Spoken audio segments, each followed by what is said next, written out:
on that is. I mean, we don't what don't need to be said don't need to be said, right? Tank, of course. Tank stole the weekend. Mario Barrios, by the way, boxed excellently. Okay, he was keeping range really nice. One, I think he was up. I think he was ahead on the scorecards at least up to the seventh round. So he was ahead on the scorecards. He was doing really well.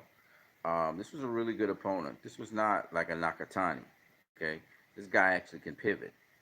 He's got good timing. He's got good precision. And even when he got dropped with that body punch, he actually landed his own body punch. Then he threw a lead right, which Tank slipped, and then landed his own body punch. So I mean, all the way through the fight, I mean, Javante kind of tricked him into in catching him with the counter right hook, right, the loop the right hook over the jab. Um, and he got hurt in the eighth. But even in the eighth, he managed to come back. And then in the ninth round, he hit Tank with a really beautiful left hook. He actually did the same thing to Tank. The Tank, of course, rolled it with his head. He rode the shot, but still, great fight though. It was smart. It was smart boxing, smart fighting by the two guys, both from Baltimore. Both really know how to fight and box. I just think Tank, both very composed fighters, by the way. I just think that Tank was able to prevail because of the wealth of experience he has and the array of skills he has. He has special effects. The Tank got special effects. He know how to slide on the inside. He know how to work the body. That kind of thing.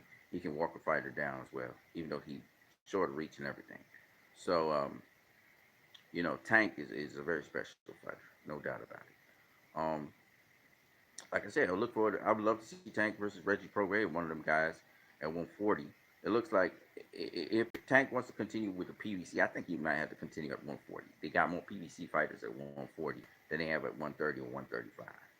So, but the other guys Tank could take on, but they not like you know, they some PBC fighters in 135 that he could take on, but I don't know, man. I don't know,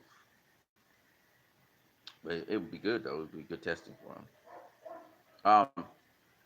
One more thing. So Lomachenko did well in the weekend fights, but we kind of predicted that he would do that to Nakatani. We kind of figured that. Nakatani don't pivot well. He fight in a straight line. He's right directly in front of the guy. Not Mario Barrios. Mario Barrios is much better boxer, undefeated fighter. Don't get dropped and stopped. This is the first time he ever got dropped and stopped, and this boy got some pop too.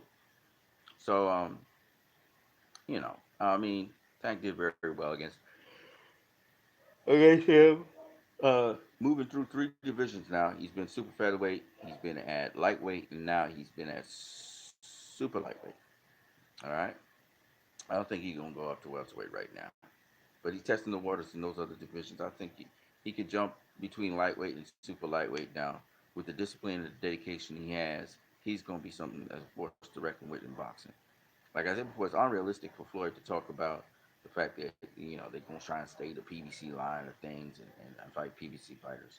You don't become great just fighting, avoiding the big fights. So obviously they're gonna be the big fights. But the stupid way how sometimes Teofimo Lopez be talking, you wanna slap the dude because it's like, dude, you're not the A side. You're not the A side. If Tank faces you, Tank's the A side. And this is not rocket science.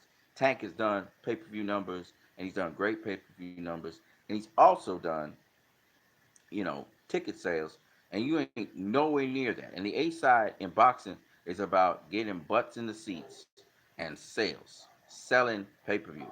Okay, you ain't no A side if you ain't selling pay per view. Okay, look at Lucian Butte when he was facing I think Butte faced what's my boy name, the 168 to 175 pounder, um, the Mayweather Promotions guy, Badger Jack, right? Butte was the A side. That's why he ended up in Canada, and he had to fight under Butte's whatever Butte wanted.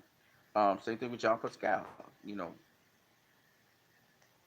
Badger Jack ain't got no say. He don't sell tickets like that. So You ought to understand that who the A side is. And Teofimo Lopez and Terrence Bud Crawford are not A side fighters. You don't sell shit, and you don't do great pay per view. So chill. All right, Tank. If Teofimo Lopez wants to face Tank, he's the B side. Besides that's going down. If and just because you accomplish, you know, facing the man of the division and becoming unified champion, don't make you no A side. Floyd was pound for pound number one in the world. Okay, and he had to cow to Oscar De La Hoya. Right. So stop with the bullshit, Teofimo Lopez. Y'all need to make this easy so y'all can actually make this fight. Lopez versus Gervonta Davis, we would definitely want to see that. Lomachenko versus Gervonta Davis, I would definitely want to see that. You know, but in all those fights, Gervonta Davis is gonna be the A side because nobody sells like Gervonta. Nobody, nobody. That's what it is. You know, and the problem with boxing is these promotional companies and the egos of these people. You know, trying to get as much money as they can. I find it disgusting sometimes because these promoters they keep the fights from happening. And so Floyd says something that I think is ridiculous, to be honest with you. Talking about keeping it in house with PBC. Fuck out of here. Dude, the man's at 135, he's at 130, and he's at 140. And the best are in that division. And if that motherfucker is not facing the best in those different divisions, then I don't give a. You understand? Now he testing the waters. Mario Barris was a good opponent. I'm gonna say no. I looked at him and everything. But he ain't the best at 140. And that's what Teofimo Lopez is right. He faced the best at 135. He faced Lomachenko.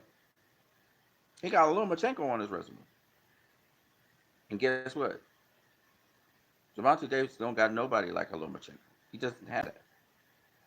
He's got good fighters, young fighters, you know, undefeated fighters and all of that, champions and stuff. But he don't got. Oh yes, he has a Leo Santa Cruz. I just remember. Shit, he got something like that. He got Leo Santa Cruz. I just remembered that. Yeah, Leo's a big name in boxing. He don't have no Lomachenko. He don't got a, that special once in a lifetime kind of fight. He don't got it. So get Lomachenko on your resume. I hope you gotta make money. You gotta be able to negotiate with these stupid ass promoters. Bob Arum always in the way of shit. But hopefully I can go down. All right. But definitely, Gervonta Davis is the dude right now. He the man. When it comes to those little guys, from 140 go all the way down to 130, Gervonta's the dude. Okay, not Just Taylor, not Reggie Sprogray. All of them guys. Reggie Sprogray looked like he was trying to get a fight. He's saying, "Oh, little guy, don't you keep my name out your mouth." Blah blah blah blah. He just Reggie Sprogray trying to get a fight with Gervonta. They talking about Reggie Sprogray versus Adrian Broner as well. Um, Mikey Garcia looked like he wanted to jump down in the mix with the 140 pounders, the 135 pounders. That's all cool. Eh, it's all well and good too, man. You know what I mean? Mix it up. But at the end of the day, the best need to face the best. That's all I'm saying. I know these guys need to develop. I know these guys need to grow, but the best needs still to face the best. See how it all pans out in the end. All right, this is what you need. You can get it out of here. That was another live. Don't forget, you guys, to subscribe, share, comment. You can also donate by Western Union or MoneyGram. Peace. I'm out.